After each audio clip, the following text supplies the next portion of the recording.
there's this ayah of the Qur'an where Allah subhanahu wa ta'ala says, إِنَّ السَّاعَةَ آتِيَةٌ أَكَادُ أُخْفِيهَا لِتُجْزَى كُلُّ نَفْسٍ بِمَا تَسْعَى. Allah subhanahu wa ta'ala mentions to us in Surah Taha that verily the hour is coming, and it is as if I have hidden it. أَكَادُ أُخْفِيهَا. And the scholars say there's, subhanAllah, no more powerful way that Allah subhanahu wa ta'ala could speak about how hidden the day of judgment is. He has hidden it from al-mala'ikat al-muqarrabeen, from the closest angels to Him, and from khayrul mursaleen, from the best of the messengers of Allah. None of them know any idea when the day of judgment actually is, or when the end of this world actually is. All of them are just as in the dark about when the day of judgment is as we are. The entire creation of Allah subhanahu wa ta'ala, akadu ukhfiha, it is hidden from everyone but Allah subhanahu wa ta'ala. And everyone will be repaid exactly as Allah subhanahu wa ta'ala has decreed once that time comes. But it is so hidden, yet so imminent at the same time. And one of the questions that comes up as you read the Qur'an from cover to cover, and I want you to pay attention to it, you'll notice that the signs of the Day of Judgment are not spoken about much in the Qur'an, even though there tends to be an obsession over the signs of the Day of Judgment amongst the Muslims. The signs of the Day of Judgment, as you go from cover to cover, the minor ones and the major ones, are not spoken about directly much at all. Allah subhanahu wa ta'ala utilizes a tanbih, as the scholars say. He indicates many of the major signs of Day of Judgment without a tasrih, without explicitly speaking about them. Now, you could look to that and you could say, why does Allah not speak about it this way? Why does Allah speak about it that way? And that is poor adab with Allah subhanahu wa ta'ala. We don't have that type of mannerism with Allah because Allah is not asked, Allah asks. But we can say from the wisdoms of that is that if a person was to pay attention to the lessons of the past, and if a person was to heed the lessons from the present around them, and if a person was to embody the acts of worship that Allah subhanahu wa ta'ala tells us to embody, that everything that is to come would not catch us by surprise because we would have already prepared ourselves for both the seen and the unseen to come. That if a person was to understand Allah's power, and if a person was to be amongst those الَّذِينَ يُؤْمِنُونَ بِالْغَيْبِ, those who believe in the unseen, they don't need the hows, they don't need the whens, they just know that Allah subhanahu wa ta'ala has created.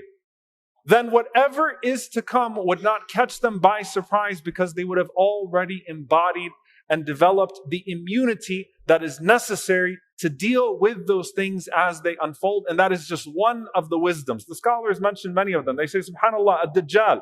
The Prophet ﷺ said that there is no fitnah from the time that Allah subhanahu wa ta'ala created Adam alayhi salam until the end of the world greater than al-Masih ad-Dajjal. And some of the scholars said it is tahqir. It is a form of belittling him that Allah subhanahu wa ta'ala does not even make mention of him in the Qur'an.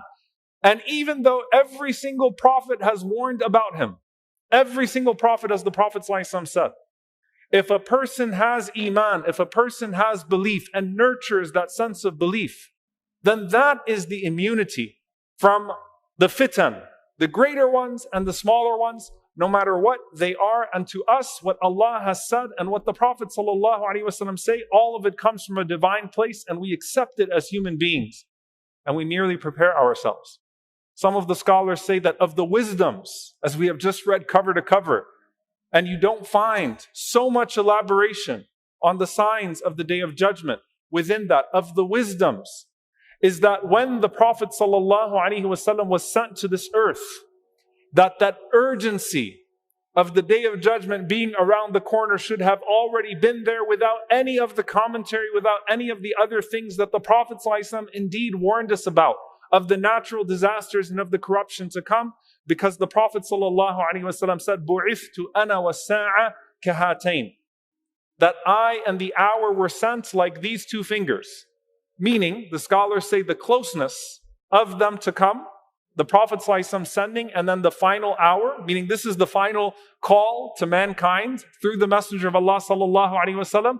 And also that if you took the history of the world, the history of Allah's creation on this earth, and you compared the time that has passed before the Prophet ﷺ to the time that is left of humanity, it is like the time between the tip of the middle finger and the tip of the index finger.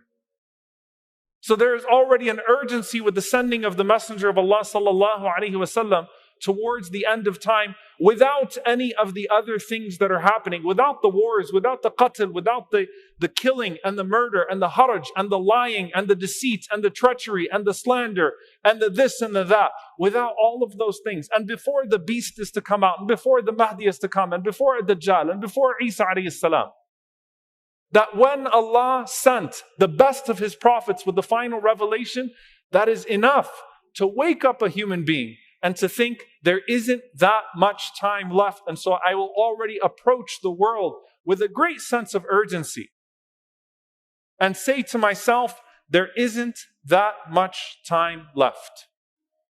Now, the next part of that, dear brothers and sisters, and this is something I really want to allude to because I want us to understand this for a moment. You know, subhanAllah, in this last week, suddenly the discussions about World War III are out there. And I'm not going to give you a political analysis on what's going on. I'm just going to point out one simple factor. If you lived in Gaza right now, the end of times is already here. World War III has already happened to you. If you live in Khartoum right now, in Sudan, World War III is already happening to you. If you live in Congo, World War III is already happening to you. If you live in Idlib, World War III is already happening to you. If you live in a significant portion of the ummah today, where the Muslim world spans, and where disaster is becoming abound, and what you see when you walk out of your tent or what resembles your home, and what you feel when you go back is nothing but chaos and instability, then the discussions about what might transpire in the rest of the world are completely irrelevant to you. And that's why it needs to be that much more relevant to us. If as believers the ummah is like one body, and we are supposed to be feeling the pain of the ummah, then it is already a state of emergency even before World War III arrives at our doorstep. Before we start to feel the possibility of us being expelled from our homes, or of something difficult coming upon us like what's coming upon our brothers and sisters. Allah subhanahu wa ta'ala is actually putting our sincerity to test. If you don't already feel it, then that's actually a bigger problem than whether or not it materializes to the worst of your expectations. And so when they start talking about the wider region, and they start talking about the rest of the world, and you start to see Gaza, though the genocide has not slowed down at all, start to disappear from the headlines, know that this is part of the game that's being played all around. That for them, it looks just as bad today as it did yesterday.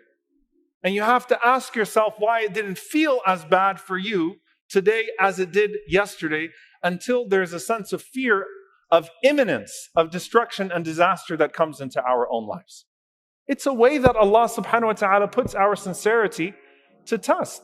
And one of the reasons why fitan, why tribulations spread, is because they go unchecked. And that is true for the fitan of corruption and for the fitan of spiritual decadence and people that go astray from Allah subhanahu wa ta'ala and introduce all sorts of other forms of munkar. When they go unchecked, they spread. And this is just one form of that when a person starts to think about, is the end of times near? And I'm starting to read these ahadith. Keep in mind, dear brothers and sisters, there is not a generation of Muslims that has ever been on the face of the earth except that they thought that Yawm al-Qiyamah would appear in their lifetime. From the time of the Prophet ﷺ until now, every single generation of Muslims looked at the ahadith of the Prophet ﷺ and said, this looks like it's here, this looks like it's here, this looks like it's here. It's only a matter of time, and that's actually the point. That a person should not obsess over the signs as much as they seek to prepare themselves for that moment. And the Prophet ﷺ says, speaking to this natural mindset, that when fitan are abound, when the different types of tribulations are abound, whether it's the killing or whether it is the corruption, whether it is fasad or fahsha, whether it is the corruption of suffering or whether it is the corruption of challenging Allah subhanahu wa ta'ala and challenging the laws and the rules of Allah subhanahu wa ta'ala, The Prophet ﷺ said in this hadith from Al-Miqdad ibn al-Aswad radiyallahu ta'ala anhu, قال عليه الصلاة والسلام إن السعيد لمن جنب الفتن إن السعيد لمن جنب الفتن إن السعيد لمن جنب الفتن. He said sallallahu alayhi wasallam that verily the happy person is the one who avoids these fitan. The happy person is the one who avoids these fitan. The happy person is the one who avoids these fitan. What does this mean? The scholars say that there are categories here. There are the fitan of al-lisan and the fitan of al-suyuf. There are the tribulations of the tongue and the tribulations of the swords. A happy person is the one who spares themselves from entering into these states of tribulation and entering into these zones where their iman is going to be tested on purpose. A happy person is the one who spares themselves from the drama, who spares themselves from the headaches, who spares themselves from the heartaches, who spares themselves from a dangerous situation, either to their dunyawi self, to their worldly self, or to their deeni self, or to their religious self. A happy person is the one who spares themselves as much as possible, and who Allah subhanahu wa ta'ala spares. Indeed, there is happiness that is in that. وَلَعْنَةُ اللَّهِ, and the curse of Allah is upon the one who causes fitna. وَإِن ظَنَّ خَيْرًا, even if they think that they're doing good. The curse of Allah is on the one who brings fitna upon people, even if they think that they're doing good. And goodness is for the person who avoids fitna as much as they possibly can. This is a rule from the Prophet sallallahu alaihi wasallam. But listen to what he says at the end of this alayhi salatu wasalam. قال وَلِمَنْ ابْتُلِيَ فَصَبَرَ فَوَاهًا. Prophet sallallahu alaihi wasallam said, after saying the happy person is the one who avoids al-fitan, as for the one who is tested and is patient, then what an excellent person that is. Meaning what? You know, subhanAllah, you think about these people in the world that have these fitan that are brought upon them. And we look at it and we say, what did they do to deserve this? What did they do to bring this on to themselves? And the answer is that that entire question is wrong. The Prophet ﷺ flips it. And he says that goodness for the one who avoids it, but for the one who has it visited upon them, and who is patient. What an excellent person that is. Fawahan is, in the Arabic language, it's the Prophet ﷺ expressing amazement about the person or amazement about the award that will come to them, the reward that will come to them as a result of their patience with Allah subhanahu wa ta'ala. No one asks to be put in these difficult situations. We all seek places of safety. We all seek places of spiritual safety, hopefully. How many of you moved here so that you could come to a place where you'd have an Islamic environment? How many people look around the world today and say, how do I get to this place and how do I get to that place? How do I protect myself from this? How do I protect myself from that? The different type of fitan, the physical ones and the spiritual ones that get visited upon us. And we feel this looming sense of the Day of Judgment coming near. But the Prophet ﷺ is saying, despite all of that, for the one who ends up having it visited upon them and that is patient, what an amazing and excellent person that is, and what a fine reward Allah subhanahu wa ta'ala has prepared for that person. The last thing I'll mention here, dear brothers and sisters, because the Prophet ﷺ gave us a mindset. And again, if you're reading the Qur'an, especially coming out of Ramadan, I hope that everyone has started their next recitation of the Qur'an. If you're reading through the Qur'an, you don't have this type of mindset that we find prevalent amongst the Muslims. The Messenger of Allah sallallahu alaihi wasallam flipped the paranoia about the Day of Judgment with the urgency of death in two ways. One of them is the hadith of Anas ibn Malik radiyallahu ta'ala anhu. He says that once upon a time there was a man who came to the Prophet sallallahu alaihi wasallam and kept saying, Mata sa'a, mata sa'a, mata sa'a. When is the hour? When is the hour? When is the hour?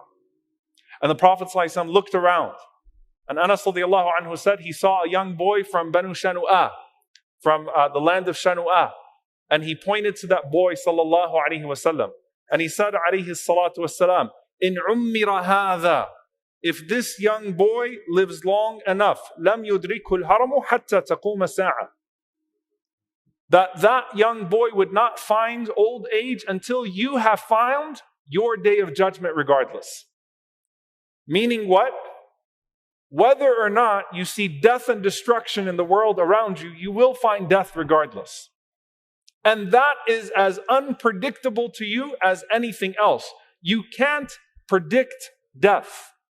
You could have all the analysts in your life that you want. But you're not going to be able to anticipate when Allah subhanahu wa ta'ala tests you with that. And the Prophet ﷺ is saying, instead of sitting there and reading the world and reading when the end of times is, to the point that you start to make your calculations in your head, make your calculations about death and about what you have prepared for that meeting with Allah subhanahu wa ta'ala. Because your day of judgment is in that grave regardless. And what you will face there is no less severe than what you will face here. And that's why he said, sallallahu alayhi wa sallam, إِنَّكُمْ تُفْتَنُونَ فِي قُبُورِكُمْ مِثْلَ أَوْ قَرِيبًا مِنْ فِتْنَةِ الْمَسِيحِ الدَّجَّالِ. That you will be tested in your grave with something similar to the test of a Dajjal. That the test in your grave, the questioning in your grave, the difficulty of being able to answer those questions. Allahumma thabbitna inda su'al. Allahumma ameen. The faith that's required. And this is what I want you to think about deeply. The faith that's required for you to be able to pass through the elements of your grave when you're entered into that grave and it squeezes you, and the hardship of the angels coming to you and the difficulty of that moment, and still being able to process Allah, Muhammad sallallahu alaihi wasallam, al-Islam, when all of that is happening around you, is just like the faith that is necessary for you if you encounter al-Masih ad-Dajjal in your life, and still being able to see through his tricks and say, Allah, Muhammad sallallahu alaihi wasallam, deen al-Islam. It's the same type of mindset. It's the same type of faith. So whether you're facing a Dajjal here and the elements of a Dajjal here, or you're facing death and the elements in the grave there, focus on nurturing that faith in your heart, and focus on sparing yourself from the fitnah, and beware of being a person who causes fitnah. And that's why the Prophet ﷺ mentioned to us that when that time comes, even if al-haraj, even if the killing goes about, and even if all of the laws of nature and morality are gone, and the people start to wrong one another, and everyone is wronging the other person, be the one who is mazloom, do not be the one who is dhalim. Be the one who is wronged, don't be the one who is wronging. Be the one who is maqtul, be the one who is killed, don't be the one that's killing. If everyone else in the world is killing innocent people, then I want to be from the innocent people being killed. I don't want to be a murderer. If everyone else in the world has normalized dhulm, normalized oppression and aggression, then I want to be amongst those who is wronged and then has my reward in the hereafter. Then be the one who risks potentially throwing himself into hellfire for wronging someone else. Dear brothers and sisters, we need to escape the mindset. Stop thinking so much about what's going to happen then. Think about what could happen to us today, what could happen to us tomorrow. SubhanAllah, every single morning the phone calls come. Every single morning we get the messages about someone that died unexpectedly. A car accident this morning, a young man. May Allah subhanahu wa ta'ala make it easy for him and his family. Elderly people, but the diagnosis was spurred. It got quicker. They were first given a year and now they're given 3 months. May Allah azza wa jal give them all shifa. May Allah make it easy for their families. Let's prepare ourselves for that. And let's think about the people that are already living the doomsday of this world that we fear would spread around the world around us. Activate ourselves towards that. Our brothers and sisters in Gaza and in the Sudan and our Uyghur brothers and sisters, wherever they are, they're living that nightmare that everyone fears that will spread to the world around them. May Allah subhanahu wa ta'ala allow us to be that ummah of one body and nurture in our hearts that faith that is necessary to face the trials of a Dajjal and to face the trials of the grave. May Allah subhanahu wa ta'ala protect us from being deluded by ourselves, or being deluded by the shaitan, or being deluded by our circumstances, or being deluded by our power, or being deluded by our sense of security. May Allah subhanahu wa ta'ala forgive us for our shortcomings. Allahumma ameen.